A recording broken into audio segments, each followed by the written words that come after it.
A few years back, John and I had a run of really bad luck. He started to feel like there was some kind of a dark cloud over our heads. And I'm usually the more optimistic one, but even I was starting to feel like something was going on here. It started with things like broken appliances and flat tires. And then one day we went out on the deck and there was a raccoon there. And we walked out pretty noisily, and instead of being at all scared, the raccoon got up on two back legs and it started snarling and hissing and like batting with its front paws. And we were a little surprised at that. It was like drooling. And so we got a broom and we kind of swept at it and it just snarled even worse.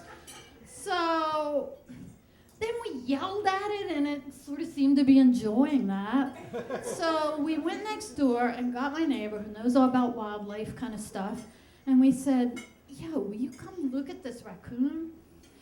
And he looked at it, and I mean, the thing put on a really big snarl then, and he said, it's rabid.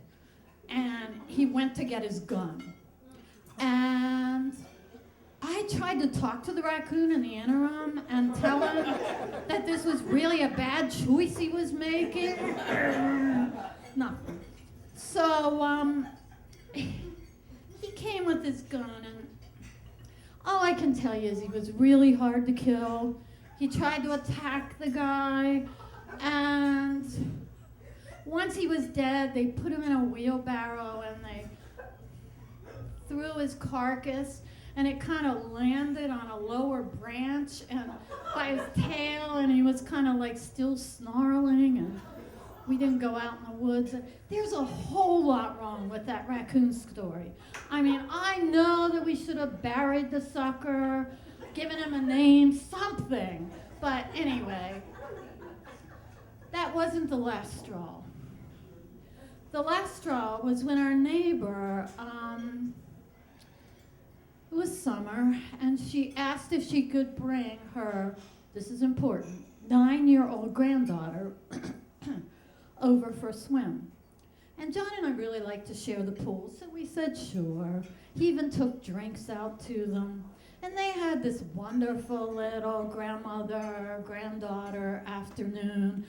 I thought she was cannonballing her grandmother a little bit too much, and John was looking out the window and saying, you're losing a lot of water. But it turns out that was not the problem. They went home.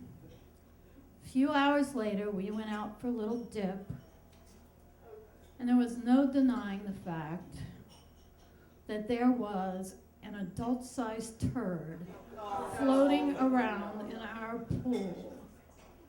It has started to dissolve a little, but it was definitely poop. So I went down to the grandmother and had a little spaz. And the kid finally said, well, I really didn't want to waste my swim time going to the bathroom. Holy shit. No. I decided not to say that, but I did. So anyway, we got the pool drained and scrubbed and refilled, and by then I too had decided that our luck was pretty crappy. So I did what any good wife would do. I got on Google and I started Googling curse reversals. And there were a bunch of them, and so I took some good parts from all of them, and I told John that the time had come, we were gonna get rid of this curse. And he called it some mumbo jumbo for a while, but as always, I convinced him to do this. So we went out, and it had to be the night after the full moon. and it needed to be midnight. You weren't supposed to wear any clothes, but John was not into that, so we wore some minimal clothing. So we went out in the yard, and then I planted 3 candles in the ground, and one was, you don't care, green and blue and pink, and they all called different spirits to them. And then I handed John this little trowel, and I had to tell him that there was no talking allowed, but he did not want to tear up the ground, but he did. He tore up the ground a little bit. So he made this hole with this trowel I handed him and did all this sign language. And I had embroidered this little cloth with ancient symbols of good luck. So we put that down in the hole, and then I got out my hard-boiled egg, brown egg boiled for 7 minutes, and we put that in, and we kind of covered it up and sort of fixed his grass a little bit. And then I said all my magic words about the spirits. I really hadn't memorized it too well, so I made up some of it. But you know, about the spirits vanishing and leaving us alone forever. And finally, we were getting kind of chilly. We walked in.